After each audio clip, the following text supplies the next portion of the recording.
Hi guys, how you going? Just going to step you guys through how to use Google Sheets to build a table. This is the first of a couple of episodes where we'll learn how to use Google Sheets to document our science data. The first thing that you can do is either you can type it up on your search bar and then go from there, or alternatively, you should have access to all the different apps that the Google Suite has. Anyways, once you click on that, you'll find yourself in a page like this. From this, you want to start a blank sheet. Once you click on that, you should be left into a page like so. Now I want you guys to think of spreadsheets as a grid which does calculations for you. All right, so we're going to set up our table. This is going to be the title. Table is going to be session data with time. It's going to be the name of that table. I want you guys to get used to using sample to being in the first column, which deals with the numbers of experiments or trials that you're going to be taking. Then we're going to have our time value. Now, if you remember, I'm going to put our units as well. Everything that we put on the left side on top of our sample values tends to be our independent variable. So this is what we're changing. And then we're going to have trial 1, and this is going to be measured in meters because we want to take multiple trials.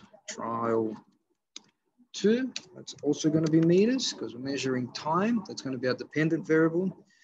Trial 3, that's in meters as well. It's all in meters. And then at the end, we're going to have an average session. Right, and that's going to be in meters, right? We got all that set. We're going to take 8 different data samples. You can get Google Sheets to do the calculations from you. So you can see I've started a pattern 1 and 2. If I highlight those bows, I can pull that down and I can get it to predict what I want it to be doing. I'm going to be collecting 10 data samples from there. I've done that. And what I've done is now I can enter in my time values in these columns. As I do each one of my samples, I can get 3 trials of each, and then I can calculate the average.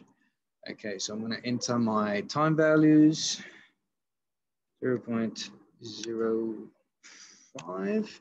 The next one's going to be 0.01. 1. And I'll enter, I'm going up by 0.05 second intervals, and I'll type those up in a second. Anyways, so my first value, I measured 0.0125 meters. So what's that? 1.25 centimeters. My next one, after I collected my data, I got 0.01725 meters. And that one was a 2, sorry, there's an extra 2 there. For my third trial, I got 0.0725. I forgot a 0.0725 meters. Okay, so I've entered all my data in. Now, I'll finish the rest of this sheet. Okay, once I've typed all that out, it's going to look like this. And now I can calculate the average because I want to deal with all these 3 values and I want to get an accurate value by getting the average. So you can get spreadsheet to do this for you. So we just, whenever you want a function to be calculated or some kind of thing to be done for you on Google Sheets, you always start off with an equal sign. And then we start looking for what we need for. We need for an average to be calculated. So we type in AV. Don't just type in average. You've got to select what you want it to do. So this one says an average, numerical average value is taken in data set ignoring text. That's what we want. We click on the cell that we want to start off. We don't let go of the click. We click all the way left click all the way through to all the cells that we want. We want those. Close it up with a parenthesis, press enter, and it's done that calculation for you.